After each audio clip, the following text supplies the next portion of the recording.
Hey friends, welcome to Kingswood, back at you again with more story time. So we're just going to get straight into it this time, continuing with Glimmer Vale, written by yours truly and narrated by the awesome Nathan Dabney.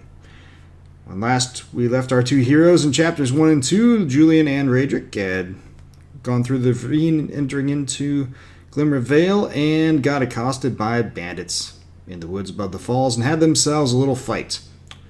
And now we'll see what's going to happen next. Hope you enjoyed the last one. You better enjoy this one too. Talk to you on the flip side. Chapter 3 Glimmer Vale. Julian limped back to the ambush site and found Radric tying up the bandit Julian had kicked at the beginning of the fray. He didn't have a scratch on him, naturally. As Julian approached, Radric looked up and, upon seeing his condition, winced. "You look like hell." "Feel like it too," Julian said. "Where did you go?"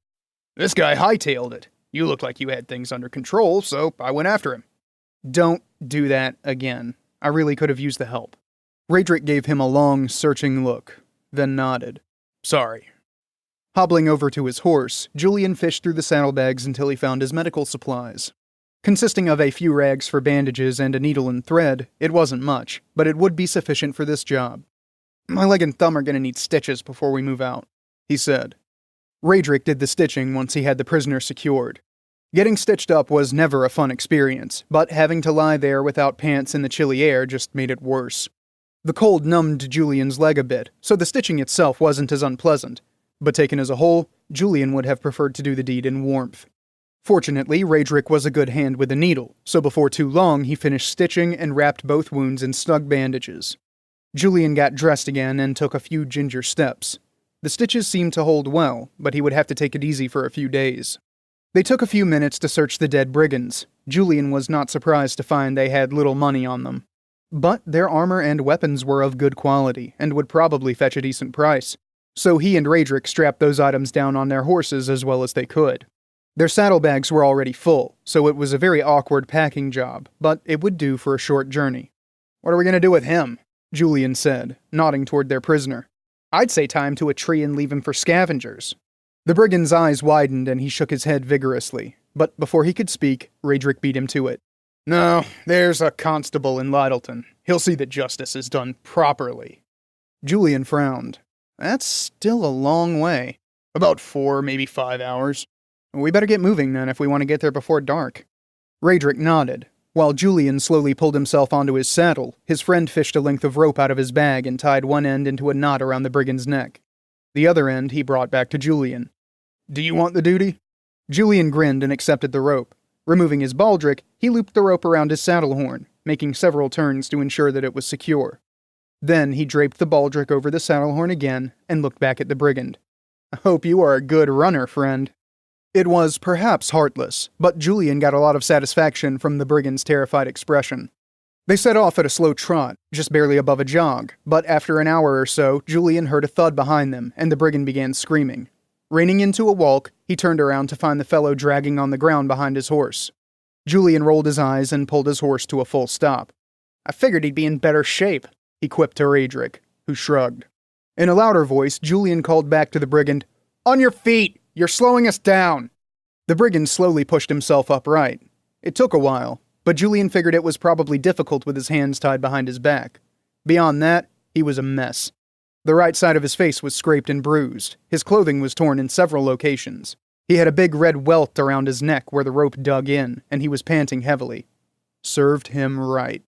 As soon as the brigand was up again, Julian spurred the horse forward, at a walk this time. It was slower, but he had no real desire to torture the brigand to death. Killing a man in a stand-up fight was one thing. Dragging him behind a horse? That crossed the line into senseless cruelty.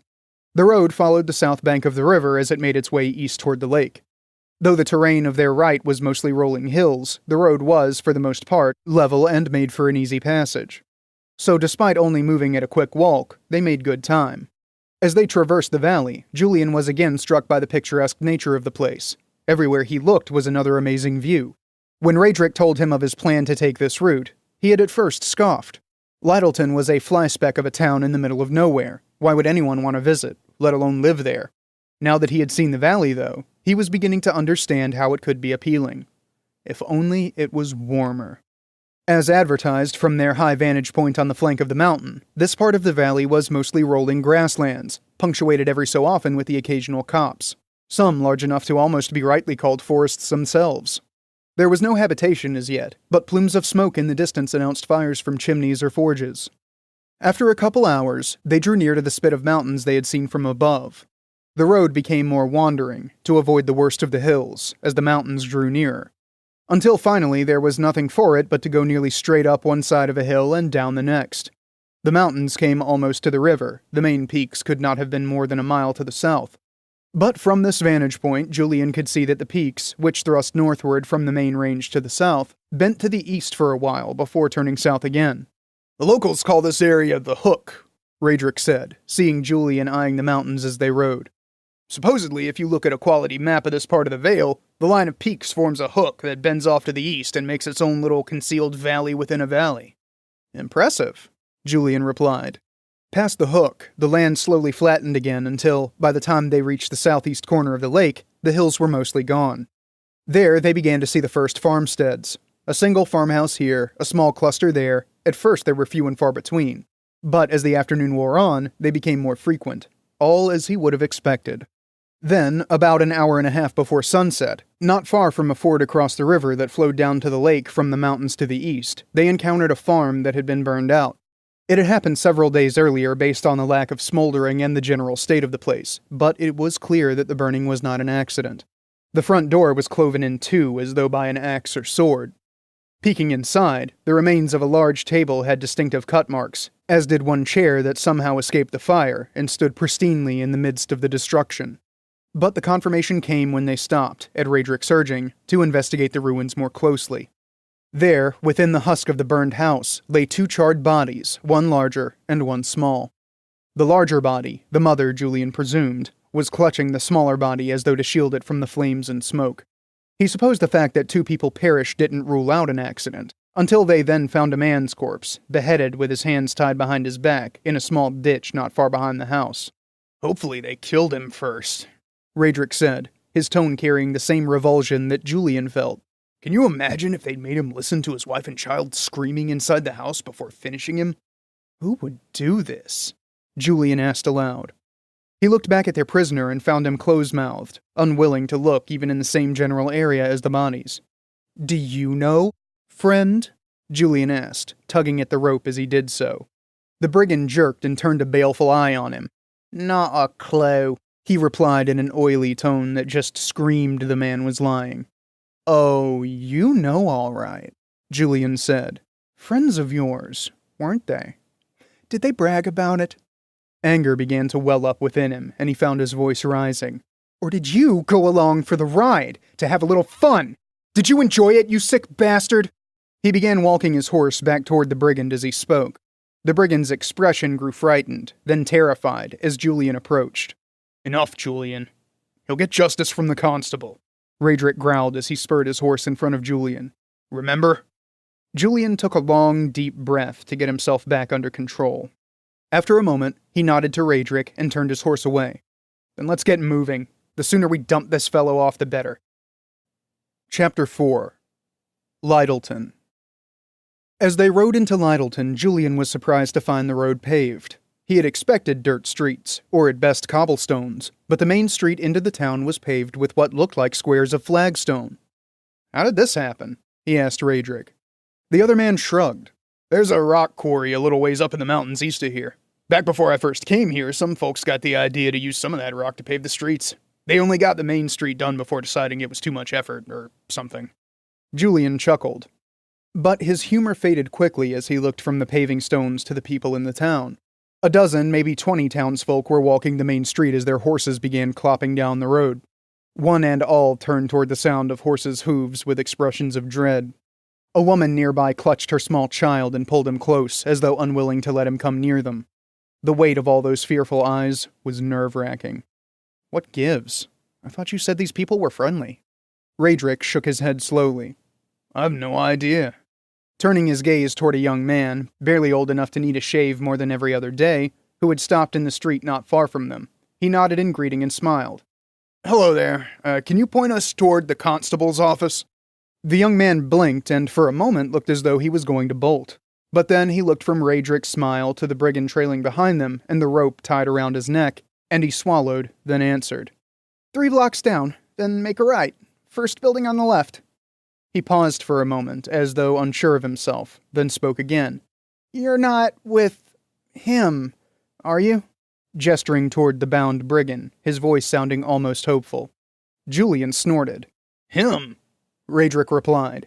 He and a few others tried to rob us on the road here. We're taking him to the constable for justice. His friends weren't so lucky. The young man's eyes widened and a large grin spread across his face. Looking around, Julian could see the tension leave the other people on the street in a flood. As they spurred their horses forward and moved on down the street, the eyes continued to follow them, but the murmur of hushed discussion sprang up among the townsfolk as well. Julian caught the word heroes a few times. What was that all about? They found the constable's office right where the young man said it was, just off the main street, on a side street that was paved, if that was the right word for it, with assorted rocks and gravel. It was a small, functional place. Short stairs led to a porch and a wide set of double doors at the front of the building. A simple sign reading Constable hung over the door. Looks like this is it, Raedric quipped as he dismounted and tied his horse off on a hitching post in front of the building.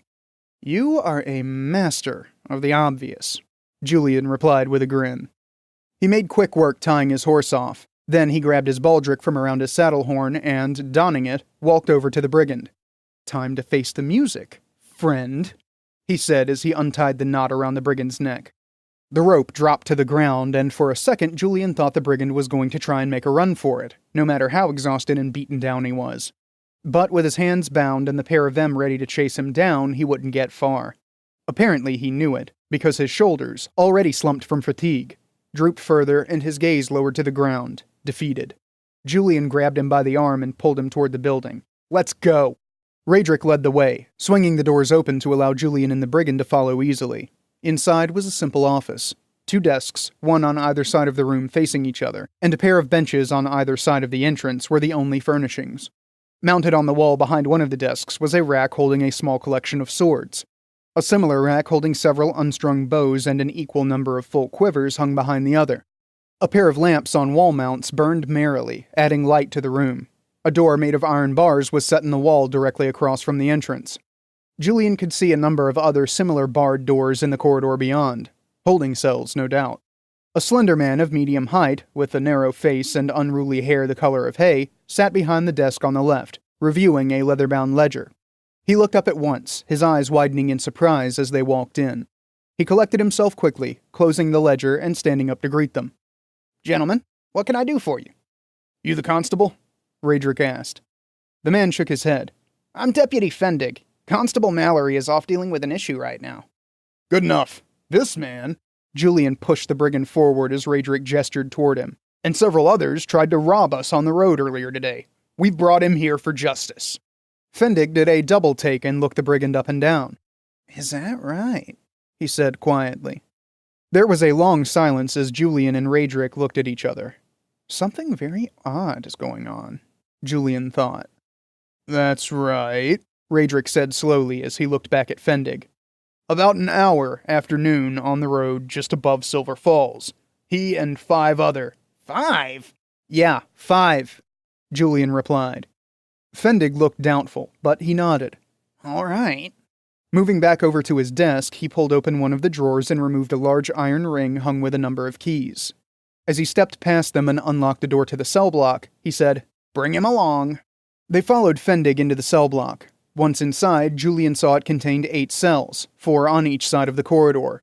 They were all unoccupied. Each cell had a pair of cots and a bucket, no doubt to use as a chamber pot. Narrow windows, too small for a man to squeeze through, let in light. It would be paltry even at noon, but now with dusk coming on, the light was virtually non-existent. Only a pair of lamps mounted at either end of the corridor provided illumination. Fendig led them to the last cell on the right and opened the door. It squeaked on its hinges, making Julian wonder how long ago it had been used last. In here, Fendig said, gesturing towards the cell. Raedric, who was bringing up the rear, stepped forward and pulled out his knife. A quick cut removed the rope that bound the brigand's hands. Then Julian shoved him forward. He stumbled into the cell and fell over onto a cot. For a moment, he just lay there. Then, he turned over and sat up. Rubbing at his wrist to help restore circulation, the man looked up at Fendig. "If I were you, I'd think hard about letting me go, deputy," he said. "I'm with Fossil."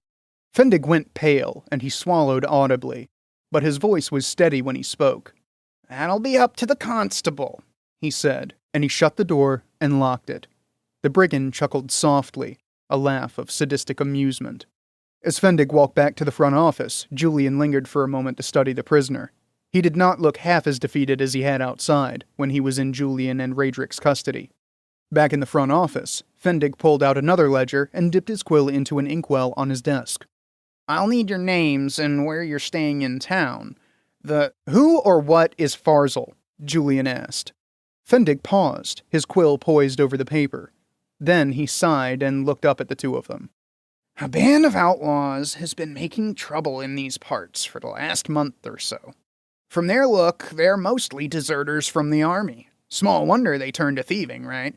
Men like that will do anything. Farzal's their leader." "You're afraid of them," Radrick said, his tone flat with disapproval. "Of course not. He's all bluster, that's all." Even if his body language and expression hadn't screamed that he was lying, the speed of Fendig's reply made it plain as day. "Now then, as I said, I'll need your names and where you're staying in town. Constable Mallory will want to talk to you about this incident." "Does Molly Millen still run the Orlock down by the docks?" asked Radrick. Fendig looked surprised again, but he nodded. "Yes, has been for years." "We'll be staying there, then." Radrick and Julian gave their names, and Fendig thanked them and showed them out with promises that the constable would contact them first thing in the morning to take their statements. As the office doors swung shut behind them, Julian shook his head.